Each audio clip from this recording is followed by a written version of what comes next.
আসন্ন ক্রিকেট বিশ্বকাপকে কেন্দ্র করে পাকিস্তান ক্রিকেট বোর্ড পিসিবি এক বিতর্কিত সিদ্ধান্ত নিতে পারে। আন্তর্জাতিক ক্রিকেট কাউন্সিল আইসিসি যে পদক্ষেপ নিয়েছে তা পাকিস্তানকে ক্ষুব্ধ করেছে। ভারতের সঙ্গে গ্রুপ ম্যাচ খেলতে রাজি না হয়ে পাকিস্তান দল বয়কট করার চিন্তা করছে। বিশ্বকাপে ভারতে খেলার বিষয়টি পাকিস্তানের পক্ষ থেকে অস্বস্তির সৃষ্টি করেছে। জানা গেছে, আইসিসির ক্ষতি করার জন্য পাকিস্তান ক্রিকেট বোর্ড বিভিন্ন কৌশল খুঁজছে। বোর্ডের সূত্রের খবর অনুযায়ী শুধু ভারতের বিপক্ষে গ্রুপ ম্যাচ বয়কট করতে চাইছে তারা।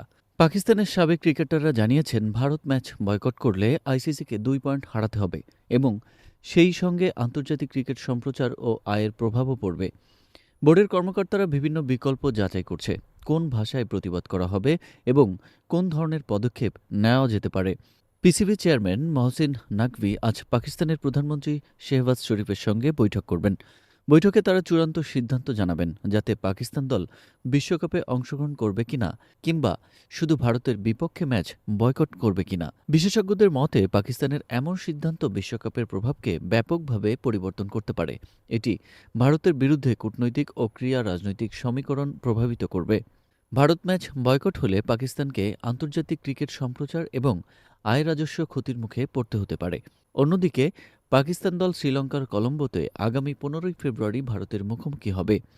সালমান আগারের নেতৃত্বে দল তাদের গ্রুপের অন্যান্য ম্যাচ খেলবে। তবে ভারত ম্যাচ বয়কটের বিষয়টি পাকিস্তান ও আইসিসির মধ্যে নতুন উত্তেজনা সৃষ্টি করতে পারে। এদিকে বোর্ড সূত্র জানায়, পাকিস্তান দলের ক্রিকেটারদের মধ্যে অনেকেই শীর্ষ নেতৃত্বের সিদ্ধান্তের অপেক্ষায় রয়েছেন।